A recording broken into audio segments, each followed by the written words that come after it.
Boa noite, irmãos. Prazer estar com vocês novamente, depois de um período de descanso. Sem demoras, vamos lá para o livro de Neemias, capítulo 1, os versos de 1 até 4. Diz assim: As palavras de Neemias, filho de Acalias, no mês de Quisleu, no 20º ano, estando eu na fortaleza de Suzã. Veio Anani, um de meus irmãos, com alguns de Judá, e lhe perguntei pelos judeus que tinham escapado do cativeiro, ele está se referindo ao cativeiro da Babilônia, e a respeito da cidade de Jerusalém, que era onde aqueles judeus estavam agora, voltaram para a sua cidade. Eles me disseram: os que sobreviveram do cativeiro estão de volta na província, encontram-se em grande aflição e humilhação. Os muros de Jerusalém foram derrubados e as suas portas queimadas a fogo. Quando ouvi essas palavras, assentei-me e chorei. Lamentei por alguns dias e estive jejuando e orando perante o Deus dos céus. Eu quero falar primeiro com os irmãos um pouco a respeito do contexto histórico. O mínimo necessário para a gente entender e não se perder em algo muito positivo e admirável, inspirador na postura de Neemias. Bem, o cativeiro babilônico começou no ano 605 a.C. Nós estamos no ano 2020 depois de Cristo. Ele aconteceu 605 a.C. Foi quando Nabucodonosor fez uma primeira invasão em Judá e começou a levar judeus como presos, cativos para a Babilônia. Nessa primeira invasão, por exemplo, foi que Daniel foi transportado para a Babilônia. Bem, onde fica a Babilônia hoje? A Babilônia hoje está localizada onde está o país do Iraque. E da Babilônia ao Iraque tem uma distância grande, são 1.500 quilômetros de distância. E se você tivesse onde Neemias está, na Babilônia, e quisesse ajudar seus irmãos que ficaram lá, que estão lá agora em Jerusalém, você teria que percorrer esses 1.500 quilômetros de distância, e naquela época você gastaria 4 meses para fazer isso. É bom a gente considerar isso, que Neemias não está indo ali do lado. Existe uma viagem longa para se fazer, vai empreender 4 meses da vida dele, com todos os perigos, com tudo que está incluso numa viagem desse tipo naquele tempo. E esse capítulo aqui, esses fatos, estão se dando no ano 444 a.C. O que interessa tudo isso para nós? Que Babilônia foi invadida em 605, que Neemias vai fazer a viagem por volta do ano 444, o que interessa? Bem, existe um intervalo aí de 160 anos. Neemias tem sangue judeu, tem sangue de Israel. Mas Neemias não nasceu em Jerusalém, não nasceu em Israel. Ele já nasceu no cativeiro, porque isso foi 160 anos depois. Ele nasceu entre os babilônicos e não entre os judeus. Ele nunca tinha pisado em Jerusalém. Ele viveu afastado do seu povo, mas ele não perdeu a conexão com a história do seu povo, e ele se encontra ainda profundamente vinculado a eles. Na expressão dele, ele pergunta: como estão meus irmãos? É um vínculo que ele mantém com essas pessoas, apesar da distância e do tempo, apesar de nunca ter visto elas, é um vínculo que ele tem. E ele também está ligado emocionalmente a essas pessoas, misteriosamente, porque ele nunca viu elas, tem 160 anos de distância entre a geração que foi para o cativeiro e essa que está lá, mas é o povo dele, é a cidade de Jerusalém, e ele sente, quando diz que a cidade está com as suas estruturas arruinadas, que o povo está em aflição, em desprezo, numa situação de vida indigna, ele sente profundamente isso, ele chora, ele lamenta, ele ora, ele jejua e ele vai pedir a Deus que lhe conceda graça para ir lá ajudar seus irmãos. Guarde isso, que a gente vai trabalhar isso mais no final um pouco. Essa questão de estar distante, mas continuar vinculado, que é a nossa situação, não é verdade? A gente está distante fisicamente, mas a gente quer estar vinculado às pessoas, quer continuar sentindo o que elas sentem, sofrendo com elas, participando com elas da vida. E o ambiente descrito no versículo de número 3, que é esse ambiente de miséria, desprezo, de muros da cidade quebrada, de portas queimadas a fogo, eu acho que guarda uma semelhança com os nossos dias. São dias que carregam aqui esse peso no mundo de destruição, de desconstrução, de coisas mal acabadas, de estruturas que estão demolindo. Guarda isso daí, eu acho que existe uma semelhança. E eu quero chamar a atenção, o nome de Neemias, na língua original, quando você traduz Neemias para a nossa língua, tem um significado muito importante. O nome Neemias significa Deus conforta, significa Deus consola.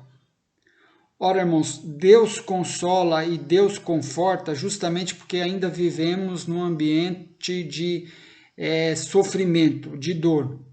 Se a gente não tivesse num ambiente de dor e de sofrimento, Deus não confortaria, Deus não consolaria, mas Deus consola e Deus conforta. E o nome de Neemias carrega esse significado. E ele é uma pessoa com essa identidade de ser um consolador, de ser um confortador de Deus. Por isso que ele vai aonde as pessoas estão sofrendo, aonde a vida está ficando difícil. Nós temos a ideia de que Deus tem que nos poupar, que Deus nos colocar num lugar distante do sofrimento, distante da miséria, numa cidade construída, numa cidade já muito correta, muito certinha, numa igreja bem acabada, numa família toda estruturada, onde está tudo prontinho para nós. E não é verdade, irmãos. Não é verdade. Deus nos coloca num lugar onde há o que se fazer, há o que se construir, há o que se corrigir. Porque a gente tem que ser gente como Neemias, a gente tem que ser gente que conforta, que consola, que carrega essa identidade na nossa personalidade. Então, renove o seu entendimento disso. O trabalho de Deus não é te mandar para um lugar onde está tudo certo, é te colocar onde está tudo errado, onde está tudo mal acabado, para que você seja um construtor ali, um ajudador. E o nosso Deus não é o Deus que evita sempre que a gente sofra. Ele evita. Ele evita. Muitas vezes ele evita que a gente sofra. Eu sei disso, você sabe disso. Mas ele não evita sempre. Ele não é o Deus que sempre evita que a gente sofra. Ele é o Deus que sempre nos consola quando nós sofremos. Ele é o Deus que sempre nos conforta, sempre nos consola quando nós padecemos. Então você não deve ter para com Deus a expectativa de que Ele não vai deixar você sofrer. Você deve substituir essa expectativa pela confiança de que Ele é o Deus que quando você sofrer, Ele vai te consolar e vai te confortar. Jó capítulo 5, versículo 18, Jó, com experiência pessoal, diz assim: porque Deus faz a chaga e Ele mesmo a liga.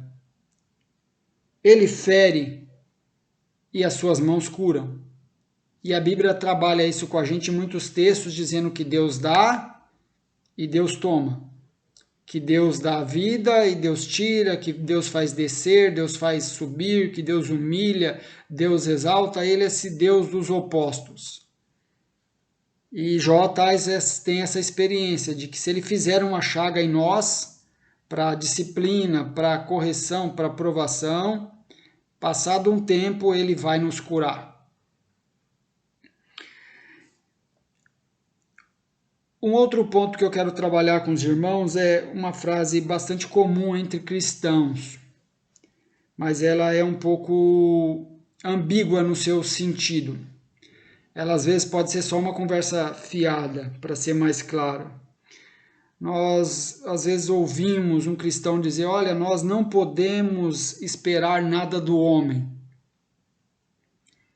Bem, em certo sentido sim, em certo sentido não. A gente deve esperar do homem.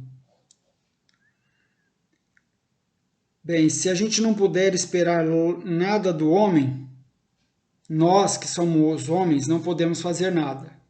E a gente está isento da nossa responsabilidade. Na verdade, do homem não pode partir o bem como algo absoluto vindo dele. Mas o homem é um canal de bem que Deus usa. Já que o homem é um canal de bem que Deus usa, o homem pode fazer alguma coisa, nós podemos fazer algumas coisas e logo nós temos responsabilidades. Porque se a gente não puder esperar nada dos homens, para que a gente elege pessoas? Tanto para postos públicos, como governadores, presidentes, a gente não pode esperar nada deles. Para que a gente elege na nossa congregação também pastor, diácono, líder de evangelismo, vice-presidentes, a gente não pode esperar deles, a gente deve esperar das pessoas, as pessoas têm responsabilidade. Então eu queria corrigir, em vez da gente dizer assim, ó, a gente não pode esperar nada dos homens, vamos lembrar que Deus tem feito e ainda fará grandes coisas através de homens. Logo, nós temos responsabilidade.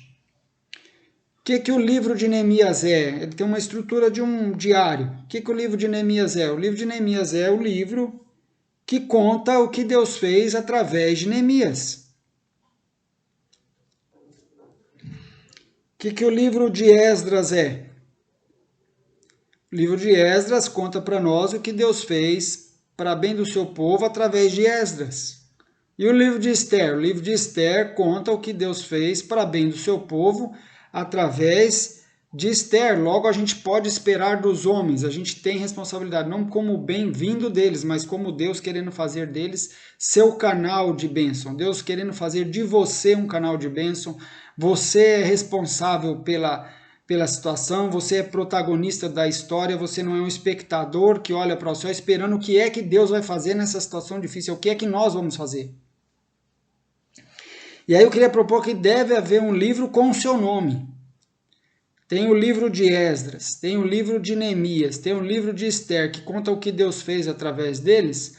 Tem que ter o livro do Alessandro, o que é que Deus fez para bem do seu povo através do Alessandro, o que que Deus fez para bem do seu povo através do Gabriel, através do Marcelo. Tem que ter um livro com o teu nome quando Deus te usou para bem do povo dele, até dos seus inimigos, usando a sua vida.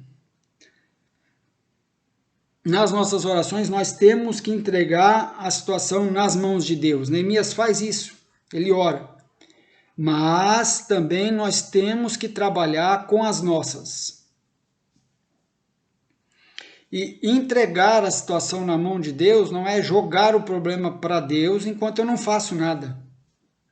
Entregar a situação na mão de Deus é entregar a nós mesmos na mão de Deus para que Deus nos use como solução de alguma coisa, no nosso lar, na nossa cidade, na nossa igreja, solução de alguma coisa.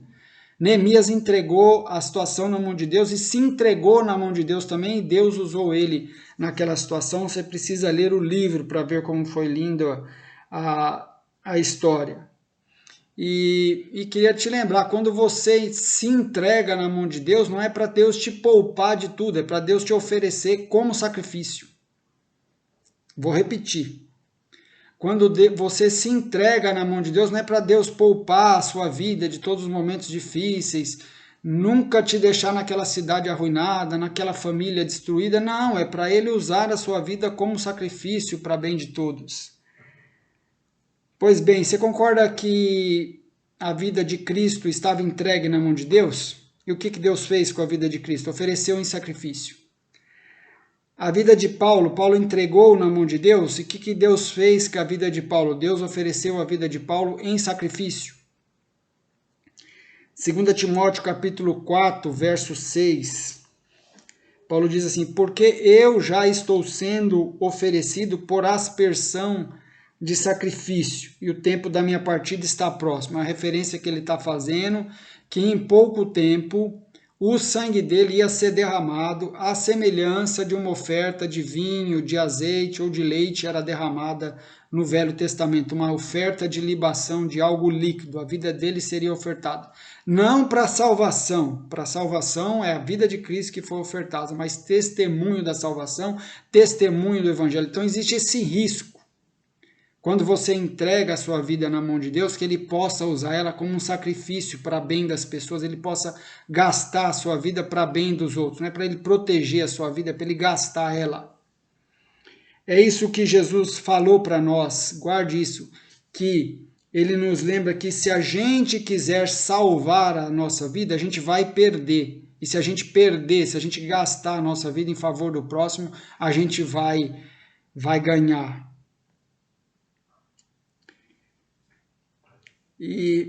Então, o que a gente não pode fazer, irmãos? A gente não pode fazer da oração uma fuga para a nossa responsabilidade. É provável que se a gente estivesse na mesma situação que Neemias,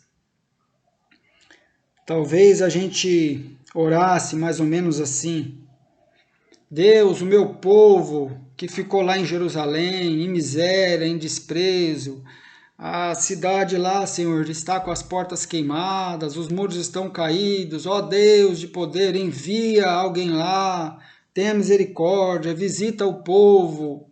Era essa a oração, provavelmente, que a gente está, no nosso entendimento corrompido, que a gente faria. Qual que é a oração que Neemias fez, que a inspiração para nós é: Senhor, me concede graça para mim lá construir a cidade, para eu consolar meus irmãos. Viu como a oração não é para fugir da responsabilidade? É para chamar a responsabilidade para si. A oração é isso, para chamar a responsabilidade para si, não passar ela para Deus em muitas ocasiões. É a oração que Isaías faz. Deus diz assim, Deus que joga o problema para nós também. Deus fala assim: e agora, quem que eu enviarei? Isaías diz: envia-me a mim, eis-me aqui. Mas a gente inverteu, a gente está passando agora todos os problemas para Deus e tentando assistir Ele, fazer tudo sem usar a gente como meio. Bem, e nesse mundo, irmãos, de miséria, de desprezo, de estruturas caídas, de portas queimadas a fogo, o que nos resta é pedir a Deus que a vida de cada um de nós, dentro do possível, dentro do nosso espectro de alcance, ela tenha a identidade de Neemias.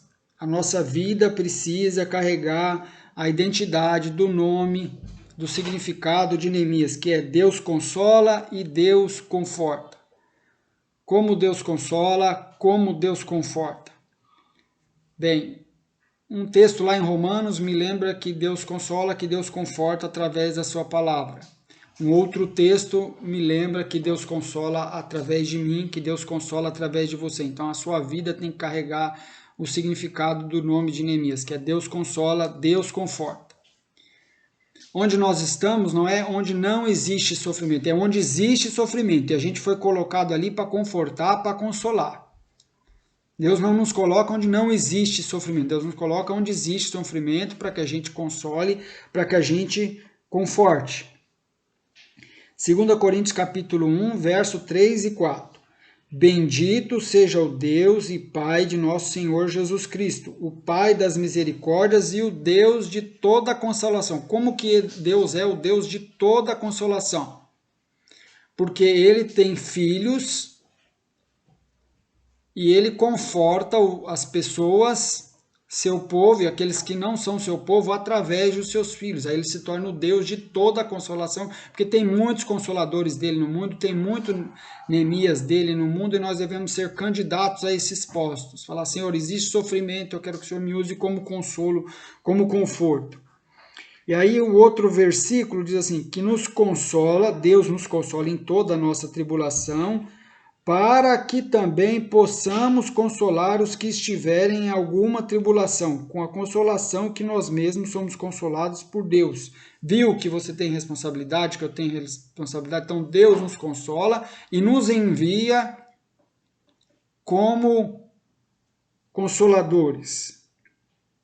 Irmãos, é terrível, usando também de modo metafórico a linguagem do verso, que os muros da cidade estejam quebrados e que as portas queimadas a fogo. Isso é terrível. Mas o problema não é que o mundo está com os muros da cidade quebrados e as portas queimadas a fogo, e o significado subjetivo e metafórico disso é que não exista Neemias para reconstruir. É que a gente não ocupe o nosso posto no mundo. Então não é a gente que sofre com o mundo, é o mundo que sofre com uma igreja ruim, que não é o que ela deve ser, não é uma igreja que consola, que conforta, que ajuda a construir, é que a gente não ocupa o nosso posto, a gente passa toda a situação para Deus. O livro de Neemias mostra que não é assim.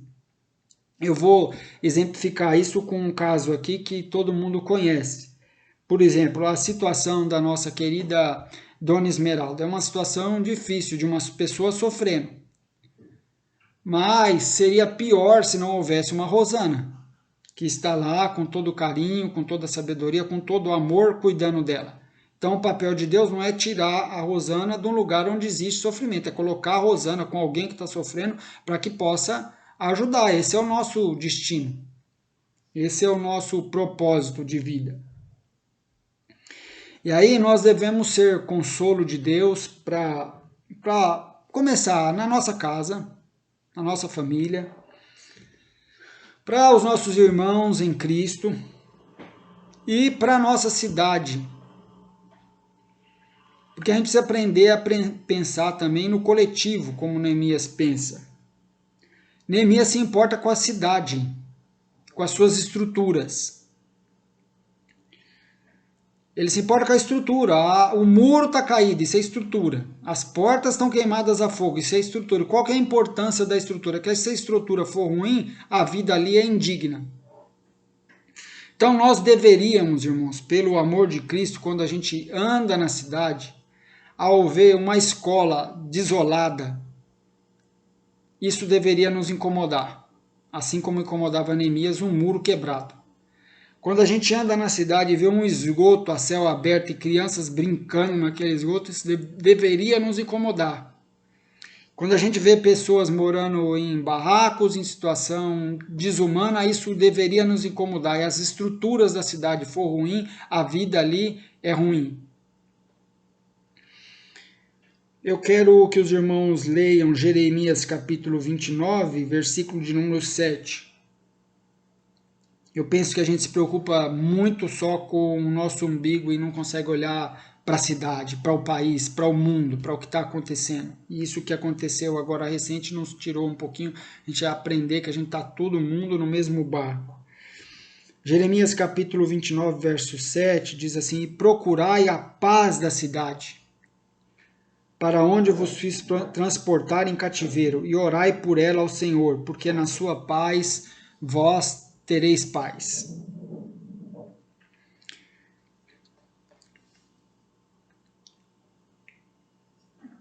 E aí, num próximo vídeo, eu falarei um pouco dessas características que ele carrega de consolador. E a gente vai trabalhar bem isso daí. É muito simples a gente pulando de texto em texto, sem refletir sobre nada, sem assumir responsabilidade sobre nada, sem deixar a palavra de Deus renovar o nosso entendimento. Então, Neemias carrega aquilo que eu trabalhei no começo. Embora ele estava distante, pelo tempo e pela geografia dos seus irmãos, ele mantém o seu vínculo com eles. A distância e o tempo não quebrou o vínculo. Isso é muito interessante. que os vínculos sobrevivam à distância e ao tempo. E nós estamos testando isso nesse tempo de pandemia. Se o nosso vínculo de irmãos em Cristo, de igreja, sobrevive ao tempo e à distância.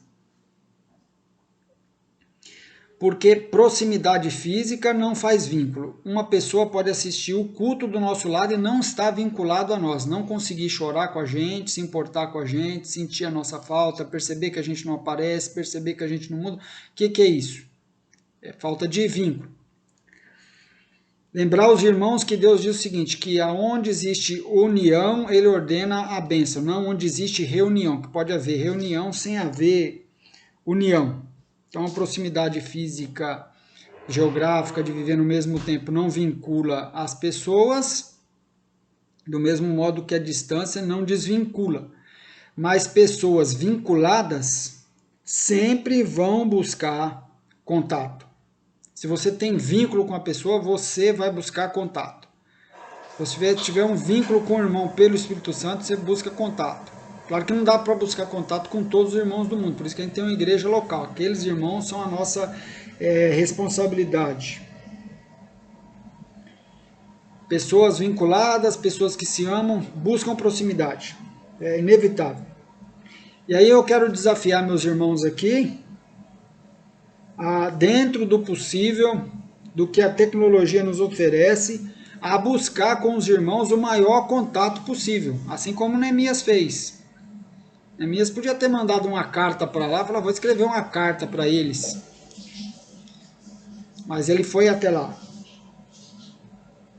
Ele quebrou a barreira diante do rei, a barreira da distância, da geografia, e foi até lá. Então eu imagino que às vezes você, para buscar mais comunhão com o irmão, você tem alguma barreira para quebrar.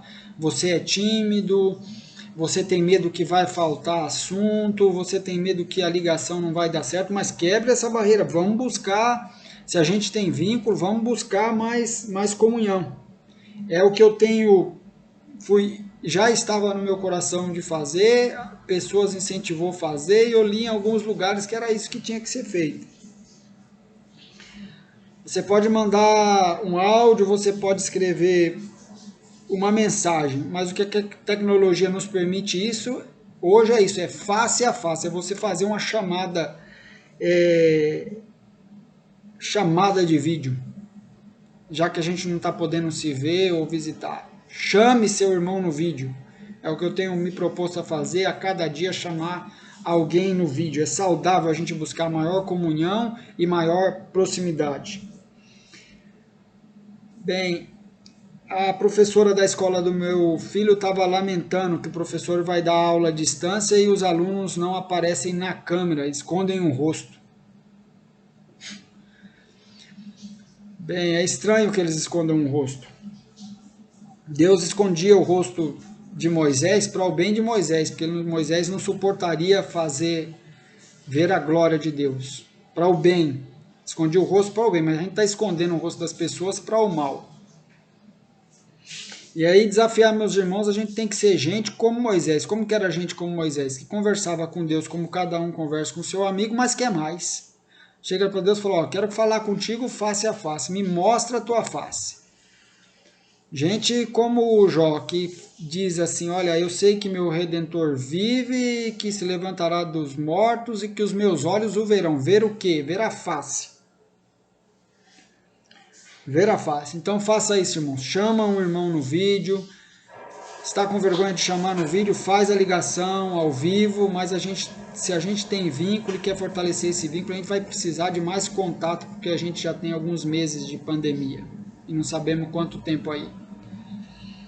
Vamos quebrar as barreiras como o Neemias fez, como eu tenho procurado fazer e que outros irmãos façam. Acabou o culto aqui, chame o irmão no vídeo, ligue para alguém, dê as caras, face a face.